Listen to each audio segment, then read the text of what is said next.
What is going on, guys? Verkdevoden here, and today I'm going to be basically doing a plug for this absolutely amazing game. I've made some sporadic videos in the past about Solasta, but this one I think I'm going to go a little bit deeper into to kind of pitch the idea to Baldur's Gate fans who have, unlike me, played through Baldur's Gate 3 multiple times, seen every ending, played every character, done everything. I haven't done any of that. I have put in about 355 hours into Baldur's Gate 3, and I have still only gotten to the first town in Act 2 because I think, like most people who mod, that's pretty much what I've been doing this time, is obsessively playing with mods, and as each individual update comes out, it breaks the mods, you gotta wait for the mods, and you gotta re-download them, blah, blah, blah, blah, blah. So, during my time of frustration and waiting for all the updates for BG3 to be done, I came across another YouTuber's channel who specifically, oh, that is a hard word, specifically talks about tabletop RPGs and kind of turn-based RPGs that are released. And Solasta was one of those that I bought. Very, very deep discount. Got everything, all that, as you can see up here. This denotes all of the DLC that you can get. This is just one of two mods that I suggest. And if you are looking for an alternative to BG3, because there's not going to be a DLC, you've already played Divinity Original Sin 2 and 1 time and time again, this is the game. This is the game that taught me how to play D&D's 5th edition in a video game format. So I grew up with this, obviously not 5th edition. We had, I think, 2nd and 3rd was what I was playing with back in the day. And once I got a video game system myself, tabletop was basically killed off for me. And so coming back to Baldur's Gate 3, a lot of it had some reminiscence. I kind of knew about it, but I didn't really. And, you know, Larian put in their own rule set and whatnot, as does Solasta. So for me, Solasta is a much more user-friendly game in terms of the way it plays and it's laid out. And we're going to kind of go through and try to highlight that, and I'm going to try to make my case for you. Regardless, if you get this on a deep discount on Steam or even on console, I cannot suggest it enough. Now, the first thing we're going to go into, of course, is mods. Now, there's a couple things I'll say about this. Number one, if you know how to manually download and insert the mods straight into the game files, you can do that. I don't actually suggest Vortex. This is going to be one of the few times where I'm like, if you're not used to using mods, please use Unity Mod Manager. It's actually very simple, very easy, and it's much more stable than Vortex. No idea why. Not that into it. But there are only 2 mods that I suggest you download. Even though I have 4, less grindy achievements, that's not necessary. Unlimited interactions, that kind of breaks the immersion. And all this does is, if I'm carrying 2 different weapon sets, it doesn't cost me action points to switch from one to the other during battle. That's something I just never liked or understood. The first one you'll want to get is called Unfinished Business. Now, this mod is constantly updated. The community support on this is absolutely amazing. Now, when you look at it, it's going to look very, very daunting at first, and it's going to take you some time to kind of get used to this. But basically, this allows you to manipulate all of the rule sets in the game. Now, the great thing about this is that, like, let's see if I can give you. So here, I have this checked: fully control conjurations, animals, elementals, etc. So normally the game takes those over once you do summoning or you charm one, right? Characters on fire should emit light, right? That just seems like a kind of common sense sort of thing. Cubalite, fire elemental, fire jester, right? Or any sort of condition. That's not default in the game. Cold resistance also grants immunity to chilled condition and reduces frozen to chilled, right? That makes more sense. So you can get into the 5th edition rule set. I mean, super, super granular, right? And you can basically leave out what you don't like and put back in what you do. And this goes for the campaign, crafting a merchant. This is all under the gameplay tab, right?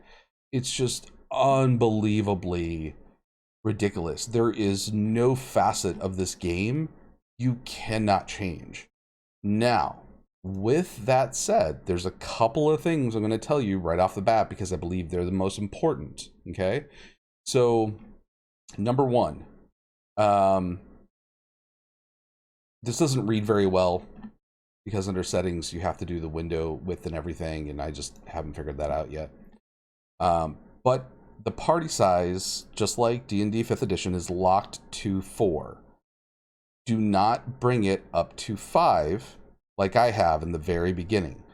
There are a lot of issues with this, and you can end up teleporting that character, but there's a lot of times it may break your game if you don't know how to fix it. So don't do that off the bat. And that's pretty much it. Everything else, run your heart out. Fast forward. This is an essential mod.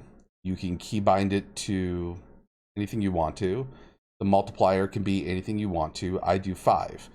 Now, fast forward, I download this so when I'm going from my characters from A to B, and let's say they're being cautious or sneaky, naturally they move slower. Everything moves at a certain pace. When you hit fast forward, it speeds up the game. I'm going to say that again. It speeds up the entire game, not just your character. So you have to be a little careful with this. If you are on a lower end system, or maybe you're not running, or maybe you're running graphics at like their full capacity, when you hit the button, mine is just bound to see, you're gonna, and you'll see this in the video, everything speeds up. So everything's gonna be affected, animations, clouds, graphics, everything. So if your system can't handle it, right, it may crash it. So be cautious with this. I've gone up to 10, and I was like, nope, that's too much. And so I got it down to about 5 where I feel like it's pretty good. Close this out. And the great thing about Solasta is that your characters, you can make them right away at level 1. Give them a name, the background, everything. So let's go ahead and go through this real quick. I'm going to make a new character. I do have a couple extra races added here. All it is basically like Dark Elf is added. Here I have Obsidian and Iron Dwarfs. That's it. Everything else here is vanilla. So let's see here. What do I not have? I'm going to go with my traditional character that I first made that I don't really play anymore. Let's go Warlock. Now, the first thing you're going to notice about this game, and I want to say this so people don't look at this and go, oh. Yes, this is from a AA studio. So the graphics and characters, the cinematics in game are not like BG3. That's not where this game shines. The game shines from the gameplay itself. And if you're anything like me, graphics really don't mean much. If the gameplay and the story is there, that's more important than anything else, aka Skyrim. So, make him like a warlock.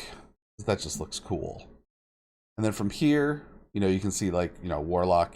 How do I say this?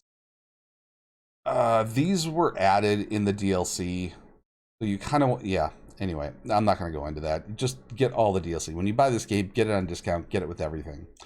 You can adjust your starting equipment if you want to. I don't like to. I'm going to go into here. Let's say now the gold here are ones that I've added via unfinished business. The base ones are these 4. I don't really. Let's just go Timekeeper. That's a pretty cool one. I really like Timekeeper. Now you're going to pick your background.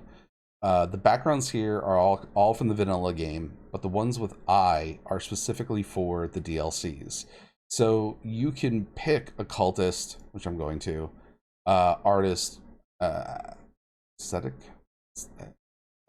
I'm not sure how to say that. Anyway, you can pick those things, but the dialogue and the background choices this affects, you won't get into until you get to the DLC.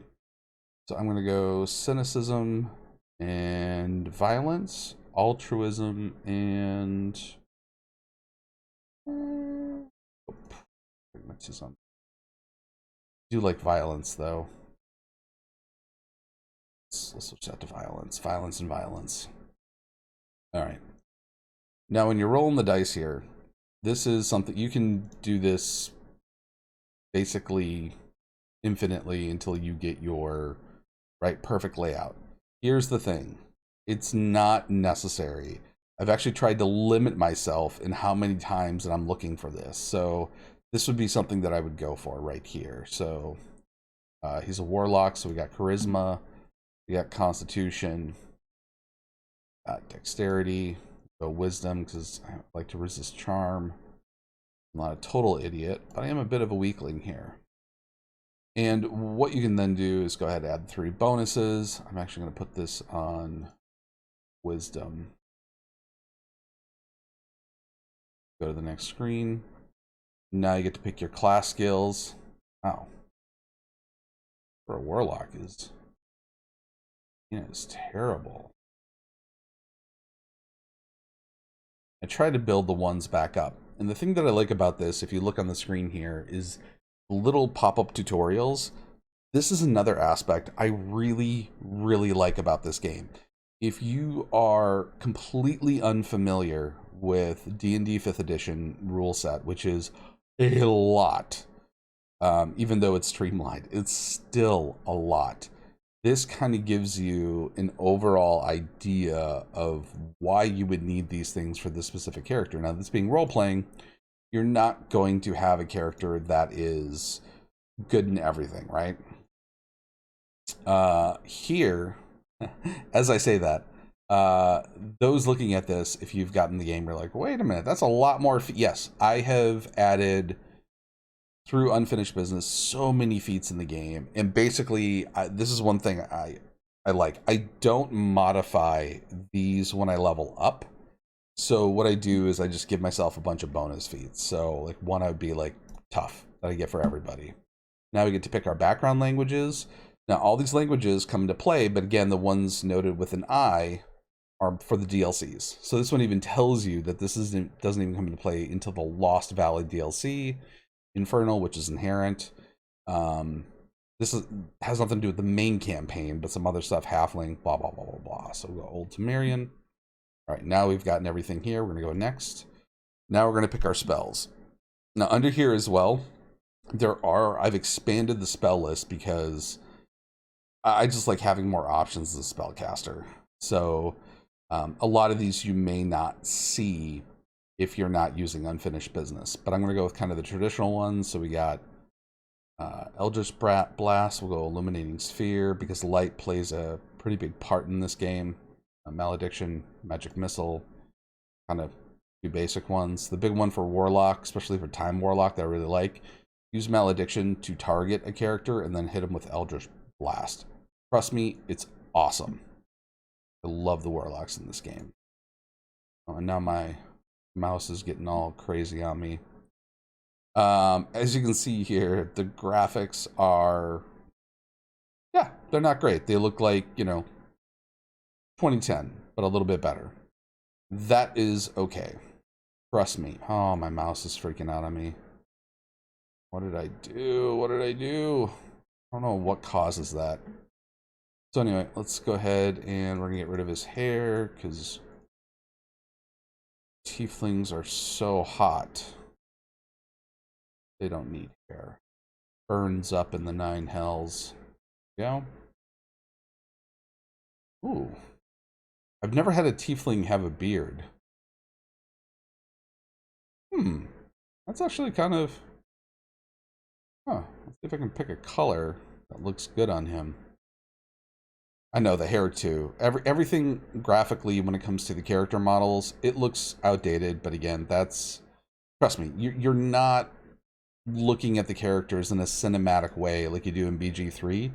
Trust me, it's not even an issue. I'm not going to get this to a color that I like. I'm going to take it off. No. Oh, that's a good face.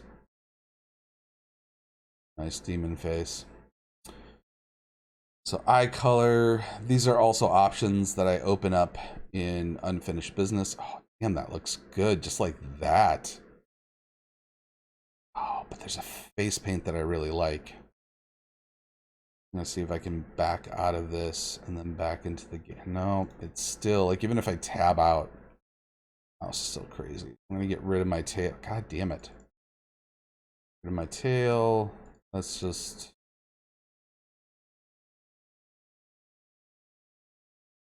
Come on. Get rid of it, right? Yeah, there we go. So I have like the longest tapeworm coming out of my ass. So let's go back to the eyes here real quick. Or no, I want to go body decoration. You can unlock all of them in the unfinished business, and I highly suggest you do. Ooh, and that looks... I think I have one with scales lately. Let's see if I can... red, I feel, is like the traditional color. I don't know. I want to go something orange. Ew! Oh, God. Ugh. Ugh. Some colors on some things just don't look good. But then on others, you know, it looks really good. All right, so we're not going to go with this body decoration. That's not... There we go. This is the one that I... Ooh. Oh, that was completely by accident, but look at that. Oh, that is good. I don't usually get to use this face paint in a way that I like it, but on the tieflings for a bald warlock, oh. You can also do pronouns, you can do your voice. So basically for she, he, and they, the voices are pretty much all the same. They each have one or two that's distinct to them, and then they'll have another one that's kind of more androgynous. But I want different horns. Oh, I like those. Those are the ones I usually go with, but I think I want to go... Oh, yeah, I think for him. This is a manipulator of time. Kind of represents his power there. What should I call him?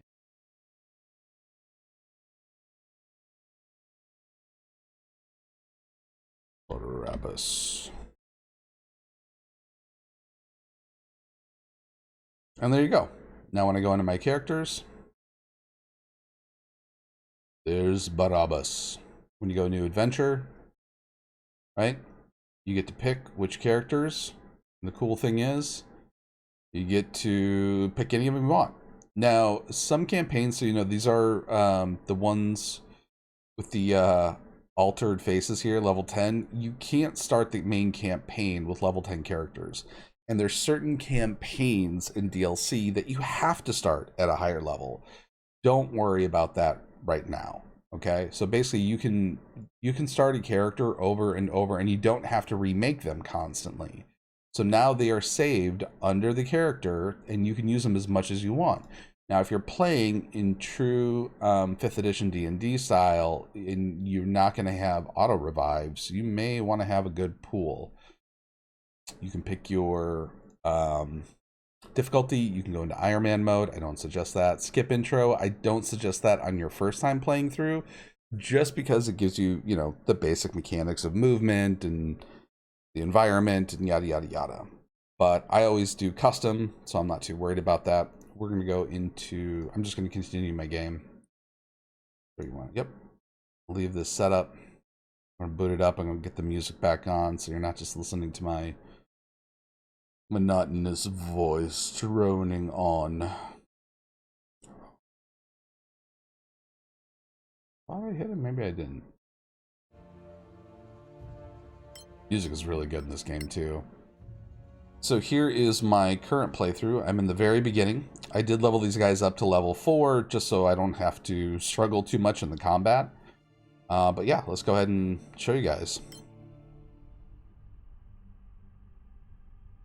To kind of give you a brief overview of the story, it's really interesting. Well, I don't know if I want to spoil anything. Let's just say there is a great event in the past that caused... No, I'm not even going to go into it. It's just going to sound stupid. So anyway, here are my characters. Beautiful. And we're just going to go around. And this is fully controller compatible. I just, in these types of games, I like to use the mouse. Now, before we go up and hit this cutscene up here, this is what I really like about this game, is that the user interface is very clean, very simple. It tells you exactly what you're going to do. It's kind of like drop down menu, except it's drop up. You can go over and like, all right, what is this? Word of Radiance. Great. It's a cantrip. It's got a target of, 3 spaces, cubed. But then you can hit the Alt button or whatever button you choose, and you can expand it. Now, this is the part that I really like, is that in here, I can't move my mouse, but it expands and it shows you on the grid how this spell is going to interact with the rest of the environment. This is what I really, really like about Solasta, is that it really tells you what you're doing. It's going to show you where that one, this doesn't matter on the grid. So like magic missile is target based, right? Let's see if I can find something here. Another one. So all these are kind of low level. The only ones, yeah, I guess the only ones you're going to see are really just the AoE. But here you can say casting time, duration, the components needed. I don't play with components. I don't like micromanagement. That's a whole subset of D&D 5th edition rules that they added into this game that I'm actually glad they kind of left out in Baldur's Gate 3. But if you want to have it affect, you can here. Anyway, the properties, it shows you the type of damage, spell, whatever, and then it kind of, tells you like, okay, what if I upgrade this? So this is a level 1 spell, but if I go to the plus, I can upgrade it to level 2, right? And it'll eat one of these, but it's basically upgrading it. Hopefully that makes sense. Then we have, for like a sorcerer, we have meta magic, we have cautious, right? The cool thing about cautious is I really, really like this mechanic. You not only move slower, but you see the water droplet radius that you put out. And when that starts to, if you're not in a direct line of sight, say it's total darkness and you're walking around, when this sort of beacon hits that of an enemy's, that's where it starts to, they start to sense you, the enemy in and of itself. Really, really like that. So anyway, let's go ahead and give, everything's here. You've got your weapons. You have 3 sets. Even the menu here is just, it's very, very user-friendly. I got everything I need to know here, including like move, intelligence, armor class, all that. And it's just that's it. Just a click over. Really clean, simple. Here.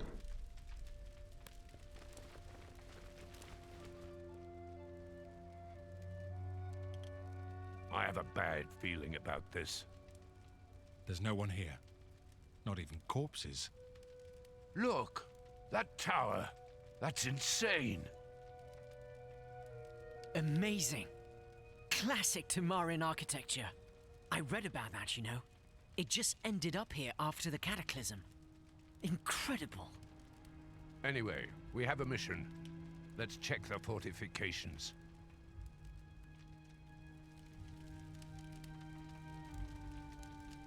So I'm actually going to show you something here too that I highly suggest. So if you notice, my 5th character was kind of off in the background there because, again, you're not supposed to have 5 characters. There's a couple things in here when it comes to dialogue. And I'm not really sure under what category it's under. I think it's under general. But basically, there are 2 things you don't want to use. If you're using 5 characters, number 1, do not allow everyone in the dialogue. I know that's a cool mod for BG3. You do not want to use it in Solasta because you're going to get 2 characters basically overlapping each other in every dialogue sequence. It looks terrible and it can kind of mess up your game a little bit. Crap, I already forgot what the other one is, but let's go ahead and go back. Oh, and don't, that's it.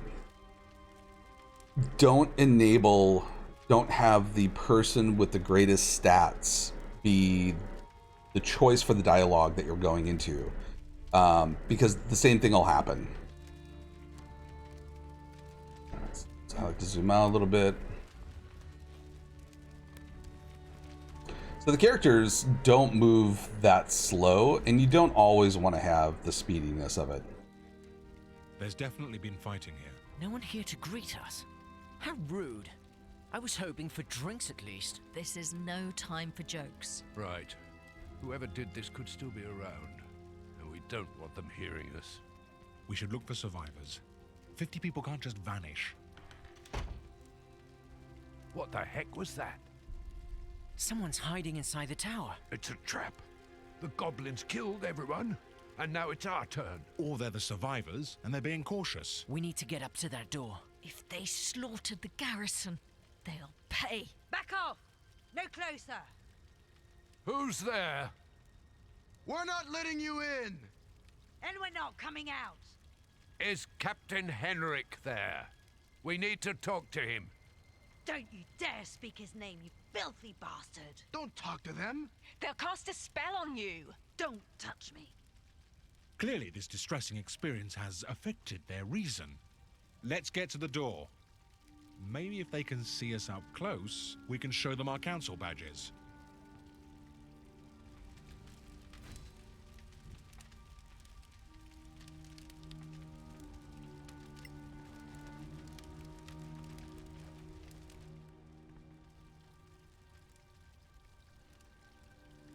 What is this thing? I think it was a minor gate. At its height, the Manicalan Empire had countless gates like this to magically travel through the Empire. I don't suppose it still works. Some say there are still functioning gates. And this plaque? Any value? Maybe. The Tower of Knowledge. Why not? So just little things like that. Most things that you can interact with will be highlighted, such as this. If they're not hidden, or there's not sort of condition that you have to make. So I'm going to show you the speed real quick here, so we can kind of tell, you know, again, it's already faster than... Oh, that's weird. Don't know why they stopped. They're here, but let's say I go back, and now I'm going to hit that 5 times speedy button. So you can see, again, if you watch the flames, if you look at the general graphics, it speeds up the entire game. This is why I say test it first. Start off at something like, you know, your 2 times speed, and then work your way up from there.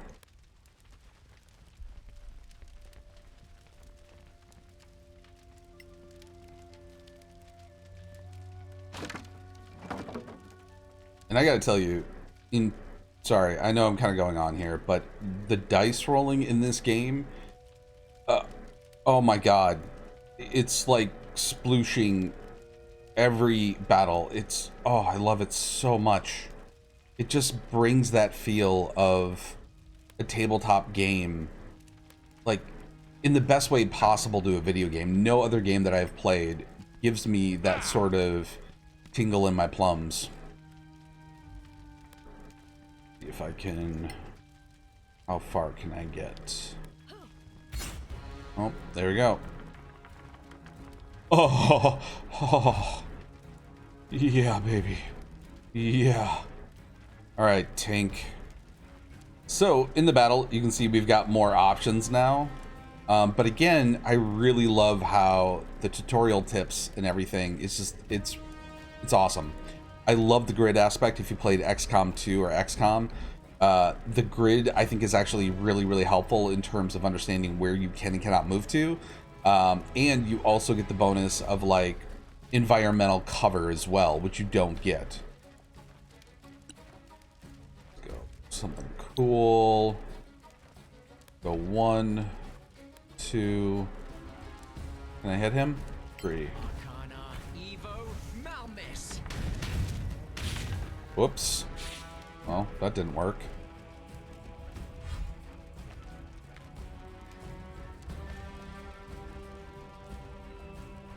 Alright, Pai Mei.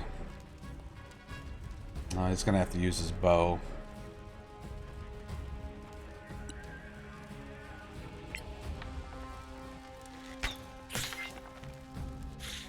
Oh.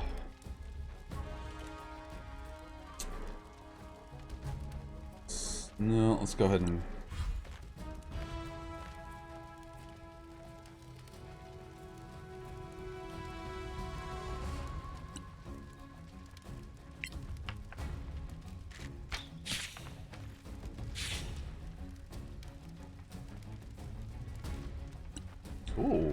Try to get a second attack. Ah.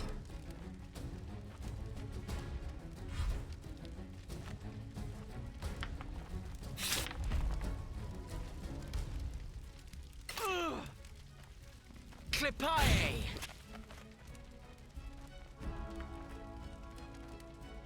The other thing I like too is, as you can see here, this character is really high up.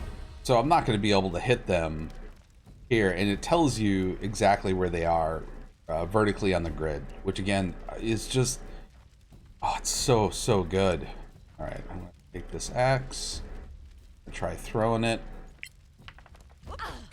Oh, good shot.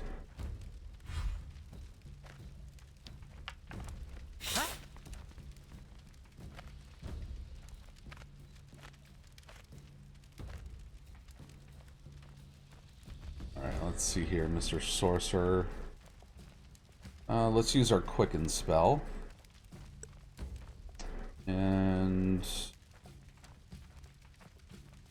go Firebolt. Solasta, Evo, Malmis. Oh.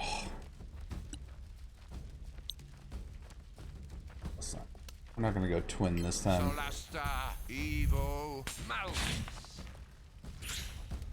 Nice. Alright, tank. Don't let me down. Arcana, Evo, Malmis!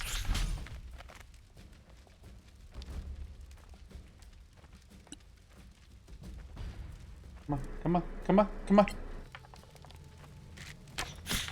Oh, yo. So that's basically how the battles play out for the most part, right?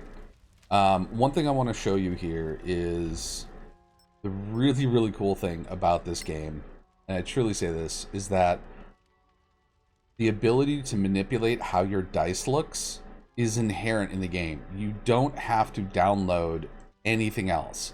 So I have meticulously gone through these and basically gone like, okay, what do I want for poison damage, what I want for psychic damage, what I want for healing, for lightning. All of this is inherent. Oh god, it's so good. It's so good. And I have true dice rolls as well. So true random right here. You can, do guaranteed critical after 15 rolls. You can do, karmic dice. The thing I like about, it's a love-hate relationship with this, but very much like true tabletop RPG games, is that it is very random. Now, there are other things like forced dialogue, roll success, that I'm like, I don't want to deal with that. Right, when I play a game, there's little micromanagement aspects of the game that I just don't want to deal with in my old age because I'm cranky. So like auto-detecting traps, no tools required, forced crafting roll success, things like that. I'm just like, blech. But when it comes to the dice rolls, which is really kind of the heart of the mechanics, I really love those. Let's go ahead and get our whole companions. Go ahead and move.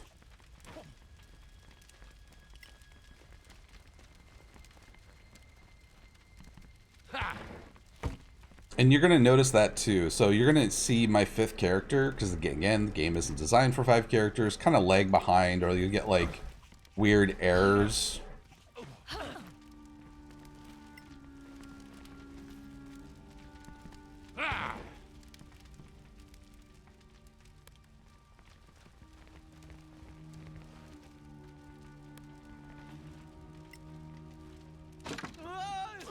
Oh! Sorry, Tinker.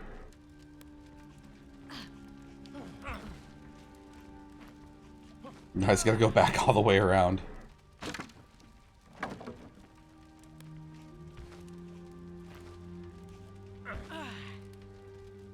So I believe you're gonna see the first kind of weird error here, is that a doorway like this, where it's going to force... Is he gonna jump down? Oh, I thought he was gonna fall again. So this is the first one. Once we get here, this is going to force a cinematic dialogue. And because I have 5 characters, one of them might get locked outside of the store, and we're going to kind of show those who want to take this risk how to deal with that. Yeah.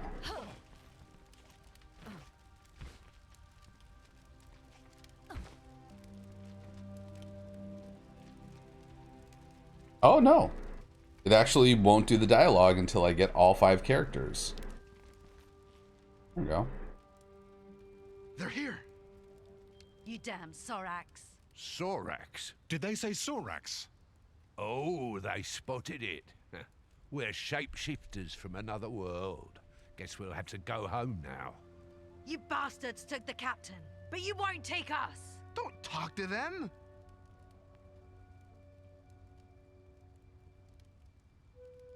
We're deputies of the council, sent by Protector Lyra Keen. They do have council badges. Sure, of course they do. Looted from whose corpse? Open the damn door. There are only 4 of them. No!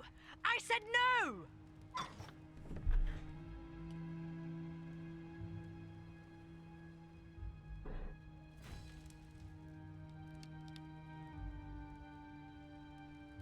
Thank you for letting us in. Don't thank me.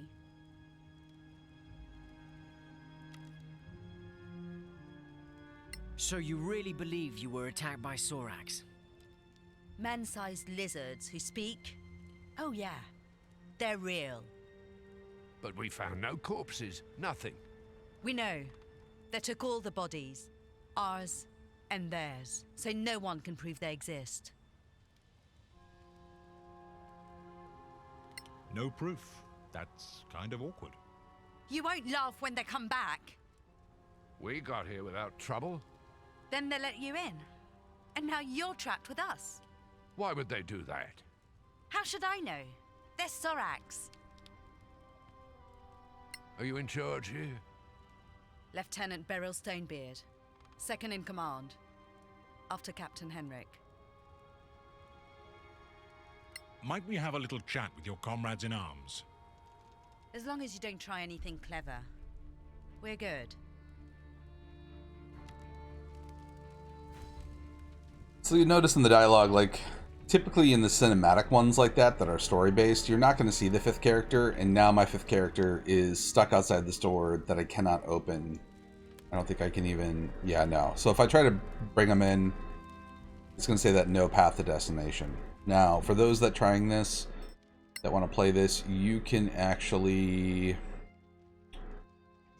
I don't know if you can do this on controller. I would assume you could.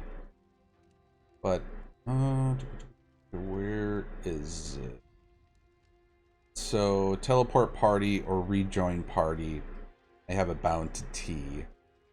So, T for teleport. So, let's see if I can do this. I don't know if this will actually work. Select this character. You might break quests or maps if you teleport to an undiscovered location. That's the risk of modding, baby.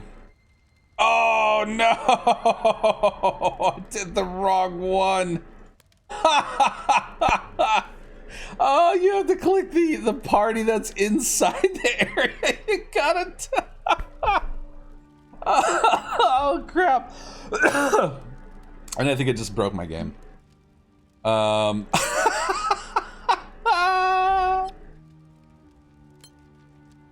I think I did. Well, so we learned something new. So I have to go and load my old game. Excuse me. Oh man, that's funny. It's one of the rare times where I do something stupid and I can really laugh at it. Oh, that's great. I wonder how far back I am. I think we're just at the entrance, right? Oh no, even further. Okay, cool. And it's after the battle. All right, so we don't have to worry about that. Oh, that's so good. Oh, so here's another thing. Like, if you can't get up here and it's clear, that means something's blocking your way that you have to actually move, right? Just like in most games. Get him out of here.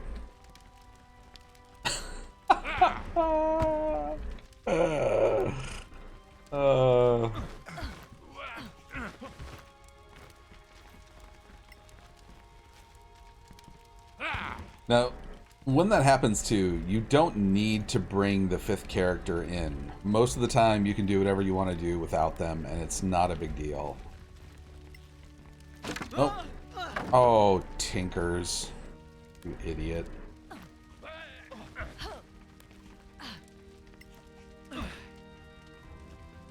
Now, this is a little bit of a weird sort of glitch in the game, because this object over here we interact with later, and it's trying to hide it from you in some way. So there are going to be spots like that where you're like, why is my camera not zooming out? Just move it around a little bit. It's usually because it's stuck on something else.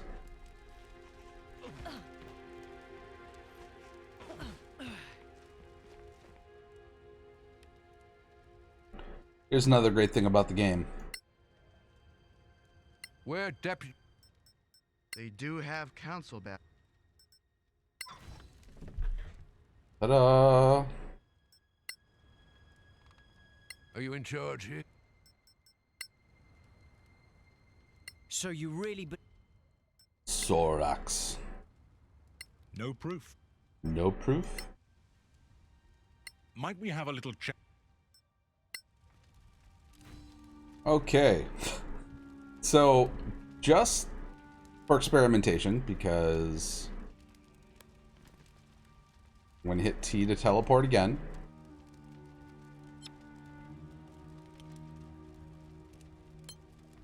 there we go. Okay. So my hypothesis was correct, and I think I already knew that kind of from trial and error. I just forgot it. Let's go down. Let's talk to these guys here. So I'm going to skip through this dialogue so we can get to some of the fighting.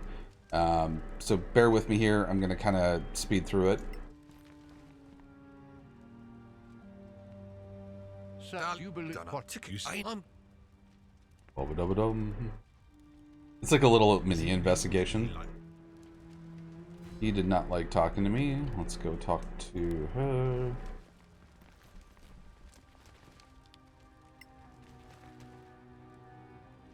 Now it's my what? should we be? Mate, You've just found an echo down.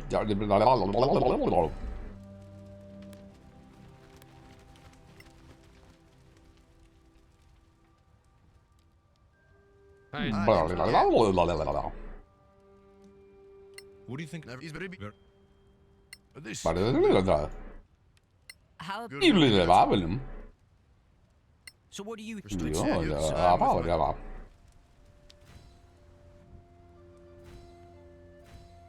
Right. We need to make a decision here. They can't help themselves or anyone else. We should return to Kara Keflin. If we don't help them, they'll either die or kill each other. Let them. Could be fun to watch. This place is a death trap. We should get out while we can. So, everyone has an opinion. But what are we going to do? And what about Daliat? We got some pretty worrying hints about him. What if he really is hiding something important?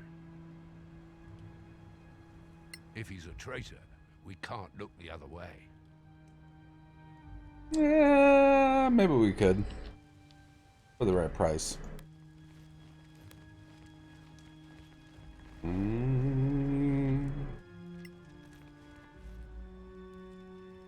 No spoilers. About that, Yeah. so we'll back out. Take. Hey. Oh, I skipped past that. Sorry. This is our first look at the Sorax. And, wow, anyway. This is another thing I really like with the grid system. And again, this is kind of like if you played XCOM. If you look here, you can see that from different sides, I get, you know, partial cover, full cover, and it'll also give you a line of sight to whether or not you can actually see. So if I, like, you know, move this character back here and I throw a spell, the only one that's going to work is Magic Missile because it's auto-targeting. Everything else is, you can see it's not going to hit him at all.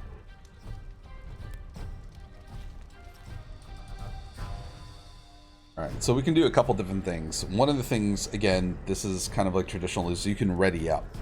So when you ready up, you can ready a melee cantrip, and then you can go like force preferred cantrip if you want to.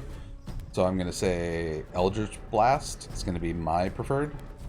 And I'm going to hit force it, and then I'm going to hit cantrip attack. And this will trigger, not now, so I'm not taking my action to attack, but I'm going to do it if the character basically moves within my range.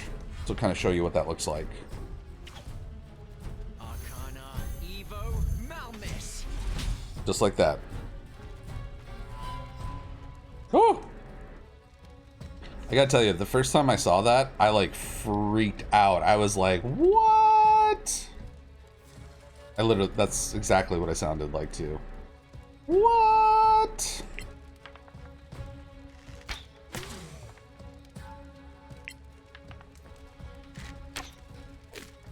Oh! I gotta tell you, I do not mind. It infuriates me when I miss in Baldur's Gate 3 for some reason, but when I'm playing Solasta, like I actually like it when I do a critical miss. I don't know what it is.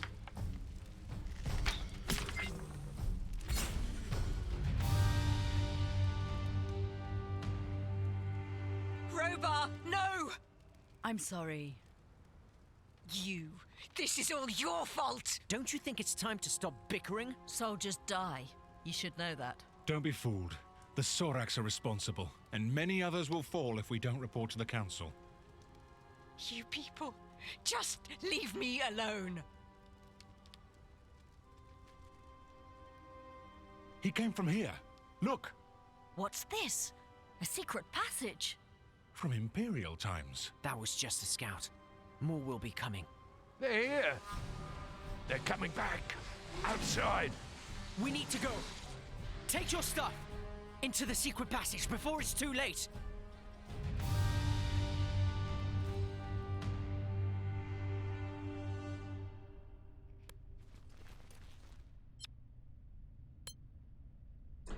So now we have two minor characters, and again, this is another great thing about Unfinished Business. The UI automatically adjusts, so you don't need another mod, or in the case of Baldur's Gate 5 user interface mods, to get more characters when you play with like 5, or you know, now I have 7 because we have 2 extra, right?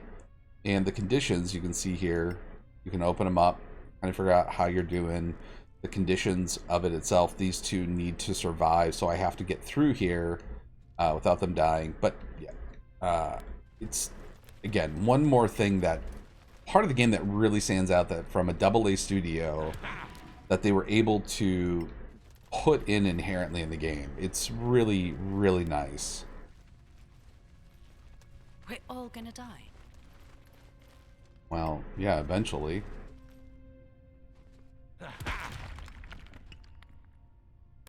The hidden spots in the game aren't exactly hidden because, again, you go over some sort of interactable and it'll highlight. I actually really like that.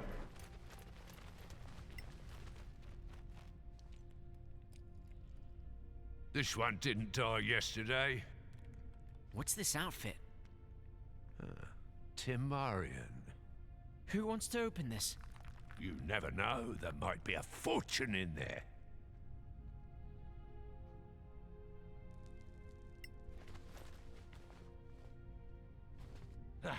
Oh, big strong man.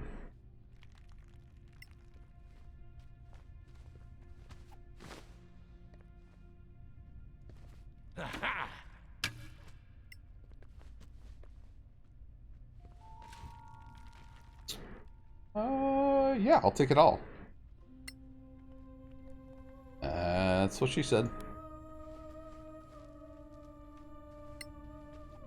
Let's get back over here, and we're going to get into our first battle. Now, just like in Baldur's Gate 3, darkness, dim light affects your accuracy and your perception, right? Just like it does in the D&D.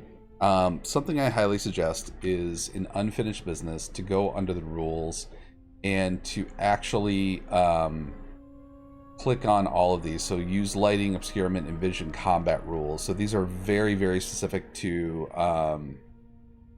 5th edition, and it, I guess, makes the situations again just that much more tangible and relatable to the tabletop experience.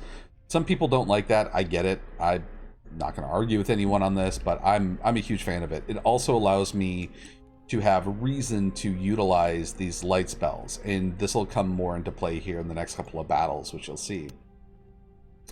So first I want to go cautious. Let's go ahead and get it. Wait! Are those Sorax? Who else? Right out of a fairy tale. As ugly as life. And certainly not lizard folk. We can surprise them. Can't we sneak around? From what I see, not a chance. All right. Tread lightly, and we all attack at once.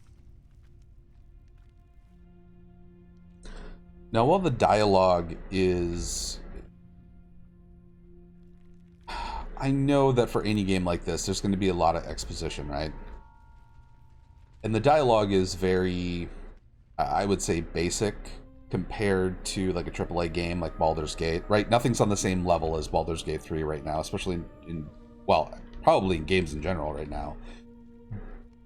But there are times where genuinely I have done spit takes to some of the writing. It's actually really, really good in places you really don't expect it to be, which for me is, I don't know, it kind of makes it a little bit more special.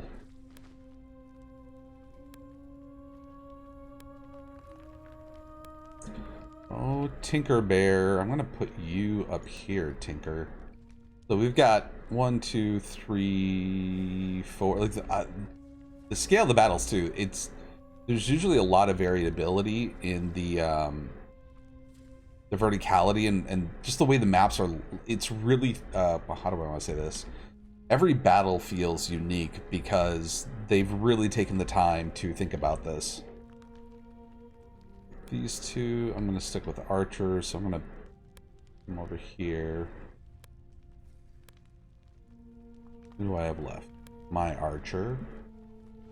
Let's put her up there. Let's move Tank down here.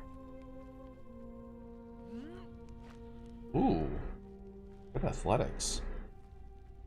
Alright, so I have, I think 1, 2, 3, 4, 5, at least 5 Sorax. I think there's another one there around somewhere. Let's do this. What can I do for an opening salvo? Oh crap! I didn't get a chance to rest. I should have known that. Well, let's do this. Let's see if I can get the illuminating sphere. So if there's anything that can possibly be illuminated, I'm going to illuminate. There. So now I can see. Apparently Sorax are just that stupid to not understand that somebody had to turn this on. They're still not aware of me. So, you know what? I'm going to go with my archer. I don't know why I'm being so like...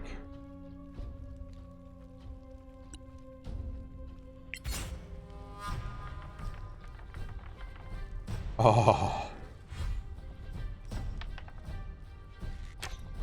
Oh, yeah. Again. Oh. Oh. Alright, Tinkerbell. Let's see here. So he is still hidden. And he still will be if I'm not discovered if I go there. Now he's in direct light, so... Oh, he made it. Wow. Good for you.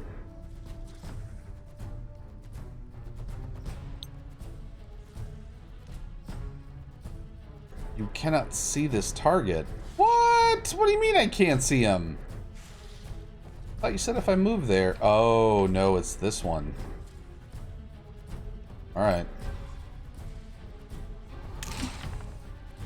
Nice. Spell. Illuminating sphere. So causes light sources such as torch. Oh, same thing. Let's see if I can. I think there's a light source over here. There is. Why can't I? What? What? Why can I not place this? Oh, it must be too far away. Alright.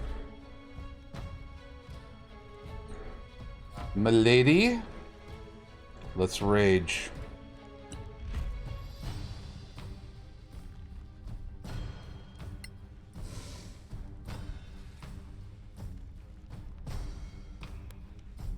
Oh, I should have pushed that onto the Sorax.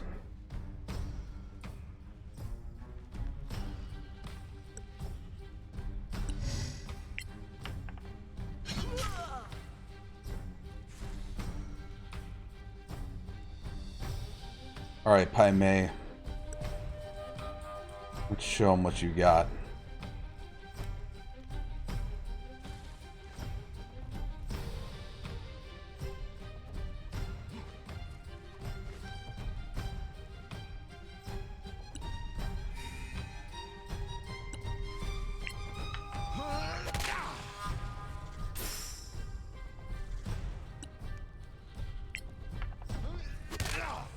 Oh, yeah.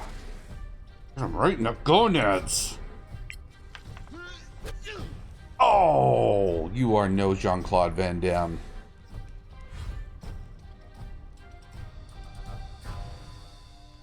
So, they didn't do anything because they were surprised, just in case you were confused about that. Move up, move up, move up. Alright, so... let's do... gravity's a cool one. Oh, it's not... oh, but it... never mind. They're not bunched up enough and it affects everybody. Oh, go a traditional magic missile.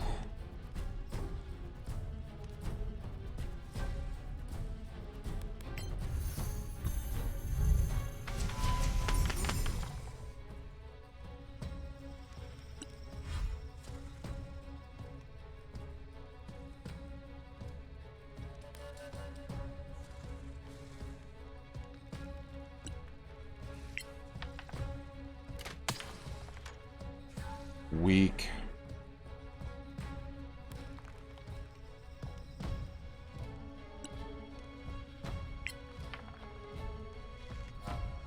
Oh.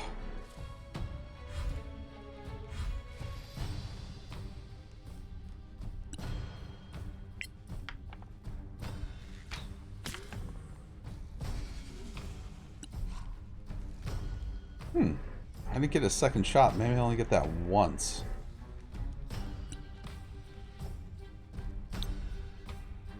Arcana, Evo, Malmis. Nice.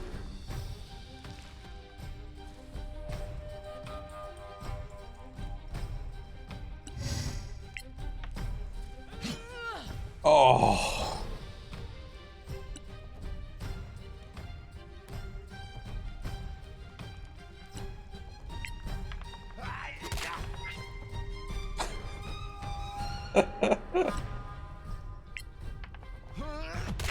Woo!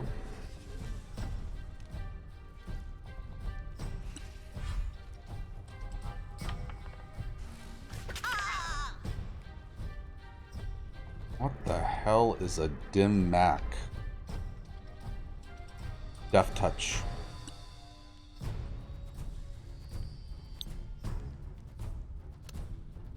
Solasta, Evo, Malvis. Oh. Oh, I knew there was another one I didn't see. Nope.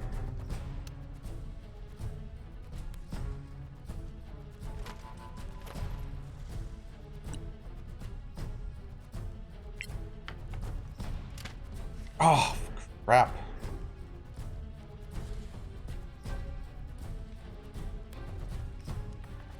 Jump! Oh, that was a big one. There are times that you will fail that athletic check and you'll go prone on yourself. Why did that sound dirty? Probably just sounded dirty to me. No one else probably thought that. Oh, she's gonna have to move.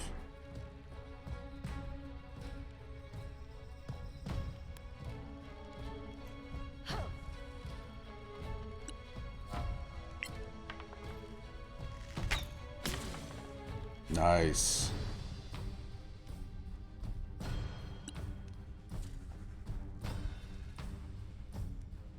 No.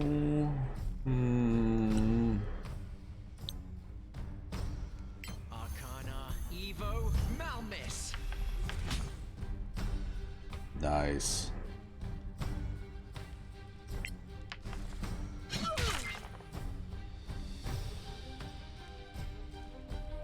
All right, Pai Mei.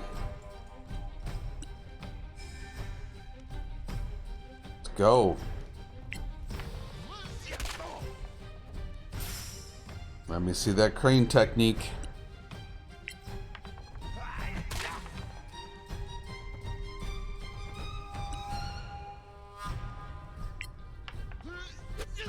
Oh.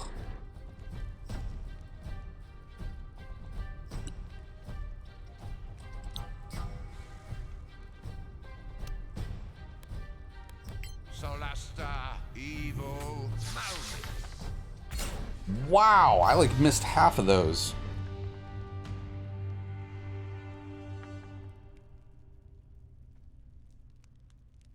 Now, again, another traditional thing is that if you level up, you cannot just level up out of nowhere. You have to find a bonfire or inn to rest at to level up. Another thing that I actually really do like about this.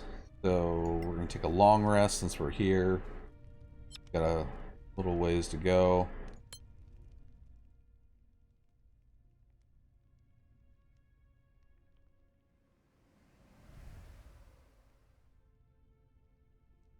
So you can see here, I just have it full HP upon rest.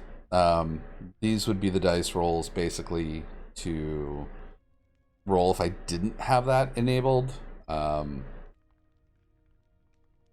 Actually, no, that's, now that I think about it, that is a setting that I would like. It does add a little uncertainty. And I believe travel on world map. A lot of these are from a lot of these options are from the unfinished business mod. That's why I suggest it as like it's an absolute must. Ally saving throw, I adjust that up because I hate these sort of, I typically hate these sort of what do you want to call it, like guiding missions, chauffeuring basically, and if they die you got to start all over. But at the same time, I've also bring the enemy health multiplier up to 125% because I do use 5 and I do use deadlier AI, merciless AI. So they have more spells and actions in their repertoire, and then they use that to even try to kill down players because I do have auto revive because I hate cycling through characters constantly. No food requirement on rest, stuff like that. I'm not really a fan of that. Max health on level up. That's level up. Max health on hit die. No, that's not.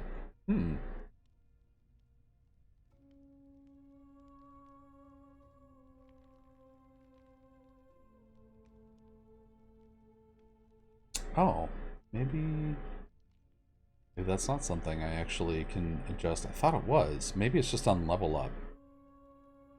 So even on leveling up is supposed to be based on roll die. It's not supposed to give you the maximum value. Actually, I can turn that off. So right now, we have 44, 52, 64, 52, 60. So I can unenable that. Go to full rest again real quick. I wonder if I read that correctly, or if that's something that will only apply now.